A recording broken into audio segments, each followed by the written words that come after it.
అందరూ నమస్కారం అండి. అంతే నమస్కారం. అస్సలాము మా అలీనగర్ మసీద్ రోడ్డు సిమెంట్ రోడ్డు 50% పూర్తయిందండి. వాళ్ళకి జెండా చెట్టు నుంచి అలీనగర్ మసీద్ యువతల వరకు పూర్తయింది 50%.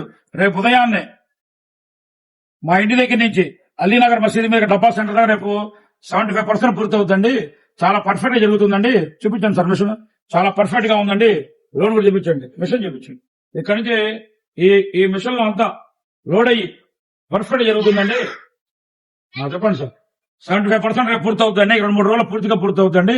చాలా సంతోషంగా ఉందండి. కోటం గవర్నమెంట్ ప్రజలు చాలా సంతోషం వ్యక్తపరుస్తున్నారు. టీడీపీ గవర్నమెంట్, కోటం గవర్నమెంట్. ఏంటంటే ఈ రోడ్డు మెయిన్ రోడ్ ఇది. మసీదుకి, గుడికి, చర్చికి, స్కూల్ కి, మసీదు, గుడి, చర్చి అన్ని ఇటు నుంచి రావాల్సింది. 30 ఏళ్ల తర్వాత ఈ రోడ్డు పట్టడంతో సంతోషంగా ఉందండి. ఈ రోడ్డు కోసం మన ఇద్దరు చాలా కష్టపడ్డామండి. కర్మలా ప్రసాద్ అందరూ కష్టపడ్డారు, అందరూ సహకరించారు. అట్లాగే రేపు ఆగస్టు 15కి హర్ఘర్ తిరంగా జెండా ఎగరాలని కోరుకుంటున్నామండి. హర్ఘర్ తిరంగా జెండా ఎగరాలని కోరుకుంటున్నామండి. జై భారత్, జై భారత్, జై చంద్రబాబు గారు, జై నారా లోకేష్ గారు, జై పవన్ కళ్యాణ్ గారు.